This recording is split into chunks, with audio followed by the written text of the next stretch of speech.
ఏం దేవుడో ఏమో, అన్నీ ఇచ్చినట్టే ఇచ్చి సంతోషపడేలోగా మళ్ళీ తీసుకుంటాడు.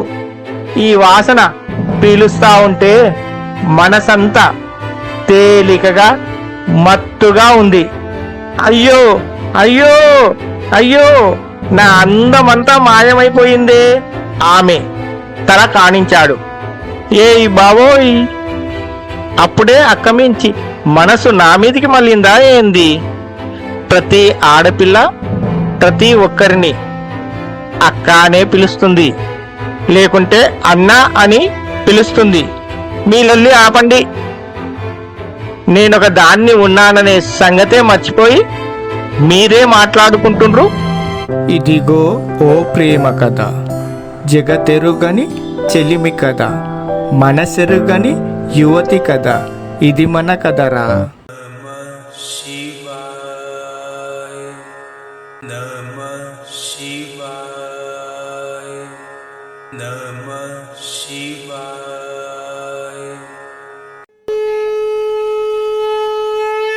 మూర్ఖత్వం కాదు, మూఢత్వం కాదు, ముక్కంటి తత్వం మాది. మేము హిందువులం.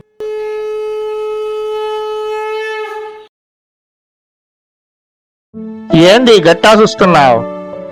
చెప్పిన కదా మాయా నా పేరు. చూస్తుంటివి కదా నేనెంత తెలివైన దానినో అంది జలకన్య.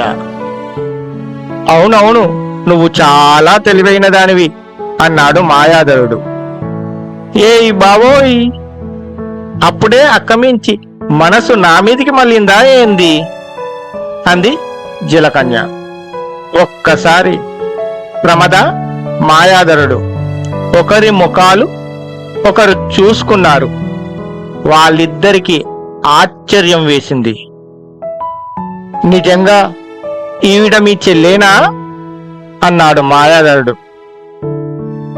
కాదు, ఎవరో కూడా నాకు తెలియదు అంది ప్రమద.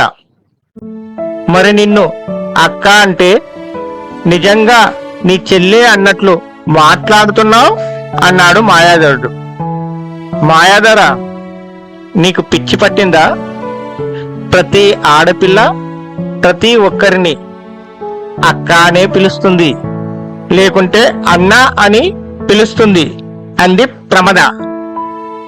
మరి నువ్వు నన్ను పేరు పెట్టి పిలుస్తున్నావు అన్నాడు మాయాధరుడు.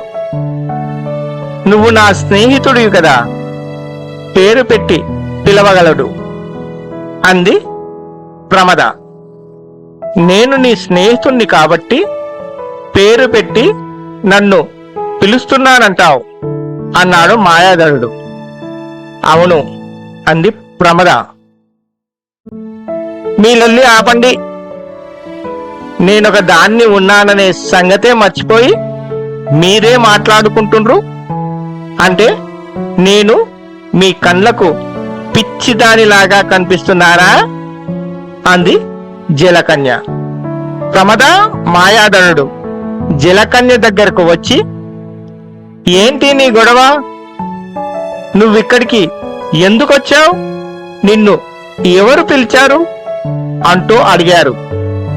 ఏంది, ఇప్పటిదాకా గా పోరడు నిన్ను ఏడిపిస్తుంటే ఉండబట్టలేక వచ్చి నీకు మద్దతు ఇస్తే నువ్వు కూడా ఈ పోరనికే మాట్లాడుతున్నావేంది అంది జలకన్య. వచ్చినప్పటి నుంచి చూస్తున్నా, మాయాధరుడు నన్ను ఏడిపిస్తున్నాడని పదే పదే అంటున్నావు. నీకెలా తెలుసు? ఎవరైనా చెప్పారా అంది ప్రమద. నేను చాలా తెలివైన పిల్లను, ఒకరు చెబితే నమ్మను, నా కళ్ళారా చూసిన, అందుకే వచ్చిన అంది జలకన్య. నువ్వనుకుంటున్నట్లు అలాంటిదేమీ లేదు అంది ప్రమద. అయితే గా పోరడు నేడిపిస్తలేడంటావు అంది జలకన్య. చిన్నగా నవ్వి, మాయా, నువ్వు పొరపాటు పడ్డావు అంది ప్రమద. గట్లనా నేను చూసిందంతా అబద్ధమే అంటావా అంది జలకన్య. నువ్వు చూసిందేది నిజం కాదు అంది ప్రమద. గా పోరడు కాదు, నువ్వే తేడాగా అనిపిస్తుంది అంది జలకన్య. వీరిద్దరిని చెట్టుచాటుగా గమనిస్తున్న జలధారి క్షణం కూడా ఆలస్యం చేయకుండా అక్కడకు వచ్చాడు. నువ్వు రాసెల్లే అంటూ పిలిచాడు. ప్రమద, మాయాధరుడు జలధారిని చూసి ఆశ్చర్యపోయారు. ఇతనెవరు అంటూ ప్రశ్నించింది ప్రమద. పిలుస్తుంటే తెలియట్లేదా? ఇతనే నా అన్న అంది జలకన్య. అక్కడి నుంచి మెల్లగా దూరంగా వెళ్ళాడు మాయాధరుడు. మాయాధరుడు వెళ్ళటం చూసిన ప్రమద జలకన్య మాటలను పట్టించుకోకుండా మాయాధరుడి వెనకాలే వెళ్ళింది. జలకన్య చేయి పట్టుకొని నదివైపు తీసుకెళ్లాడు జలధారి. వదులు అన్నా, వదులు, ముందు నా చెయ్యి వదులు అంది జలకన్య. సెల్లే, ముందు నా మాటినవే అంటూ అక్కడి నుంచి నదీ వైపుకు తీసుకెళ్లే ప్రయత్నం చేస్తున్నాడు జలధారి.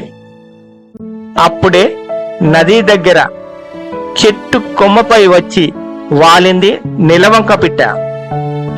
వాళ్ళిద్దరిని కొంతసేపు గమనించిన తర్వాత, ఓ ఈ జలధారి, ఎంతసేపు నీకోసం ఎదురు చూడాలి అంటూ గట్టిగా అరిచింది నిలవంక పిట్ట. ఆ అరుపులు విన్న జలకన్య, అన్నో నిన్నెవరే పిలుస్తున్నరే అంది. ఓర్కో, నన్నెవరు పిలుస్తారు అంటూ ముందైతే ఇంటికి పద అని జలకన్య ఎంత చెప్పినా వినిపించుకోకుండా నదీ దగ్గరికి తీసుకెళ్లి జలకన్యకు తెలియకుండానే తన తండ్రి తనకిచ్చిన మంత్రమూలికను ఆమె తల కానించాడు. వెంటనే జలకన్య సగం చేపగా సగం మనిషిగా మారిపోయింది. అయ్యో అయ్యో అయ్యో, నా అందమంతా మాయమైపోయిందే. ఓరి దేవుడా, ఈ నదీ నీళ్లలో ఏదో మాయ దాగుంది, లేకుంటే ఆడవాళ్లలోనే నా అంత అందగత్తె లేదని మురిసిపోయానే. ఇంతలో ఇంత దారుణం జరగాలా అంటూ నది దగ్గర నుంచి మళ్ళీ తోట వైపుకు వచ్చేందుకు ప్రయత్నం చేసింది జలకన్య. కాని తన వల్ల కాకపోవడంతో, ఏం దేవుడో ఏమో, అన్నీ ఇచ్చినట్టే ఇచ్చి సంతోషపడేలోగా మళ్ళీ తీసుకుంటాడు అంటూ నదిలోకి వెళ్ళిపోయింది జలకన్య.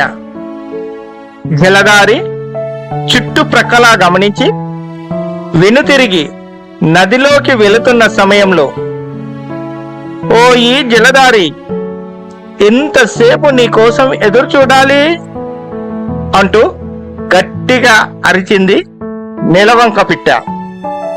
తను భ్రమపడటం లేదు కదా, పిలిచింది తననేనా అనుకుంటూ నది నుంచి కొంత దూరం నడిచి వచ్చి మళ్ళీ చుట్టూ చూశాడు జలధారి. ఎవ్వరూ కనిపించలేదు. మనిషి కనిపిస్తలేడు. మాటలేమో వినిపిస్తున్నాయి. ఏ చెట్టు సాటు నుండి పిలుస్తున్నాడబ్బా అని అనుకుంటూ మరోసారి పొదల వంక చూశాడు జలధారి. జలధారి ప్రతి కదలికను గమనిస్తున్న నిలవంక పిట్ట తను నిలుచున్న చెట్టు యొక్క కొమ్మపై నుంచి మరో కొమ్మపైకి వెళ్లి నిలుచుని మళ్ళీ, ఓ ఈ జలధారి, ఎంతసేపు నీకోసం ఎదురు చూడాలి అంటూ గట్టిగా అరిచింది నిలవంక పిట్ట. కొంత దూరం నడిచిన జలధారి, నన్ను పిలుస్తున్నదెవరు? మీరు నాకు కనిపిస్తలేరు, ఎక్కడ ఉన్నారో చెప్పండి అంటూ అరిచాడు. వెంటనే నెలవంక పిట్ట, మీరు నాకు కనిపిస్తున్నారు, అలాగే ముందుకు రండి, నేను కనిపిస్తాను అంది నెలవంక పిట్ట. ఎవరై ఉంటారబ్బా, నాకు మనుషులెవరూ పరిచయం లేరు, అయినా పేరు పెట్టి పిలుస్తున్నారంటే మనవాళ్లే అయ్యుంటారంటావా అని మనసులో అనుకుంటూ మరికొంత దూరం ముందుకు వెళ్ళాడు జలధారి. కమ్మటి పూల వాసన, అబ్బా ఎంత మంచి వాసన! నేనెప్పుడు ఇలాంటి వాసన చూడలేదు. ఈ వాసన పీలుస్తా ఉంటే మనసంతా తేలికగా మత్తుగా ఉంది. మొగలిపూల చెట్ల మధ్యలో మల్లెపూల చెట్లు కనిపించాయి జలధారికి. మనసు తేలికయ్యింది. గాలిలో ఎగురుతున్న భావన అతనికి కలిగింది. మల్లెపూల పందిరి కింద వెల్లికిలా పడుకున్నాడు జలధారి. అలా పడుకున్నాడో లేదో వెంటనే నిద్ర పట్టేసింది జలధారికి. చాలాసేపు చూసింది నెలవంక పిట్ట. జలధారి కనిపించలేదు.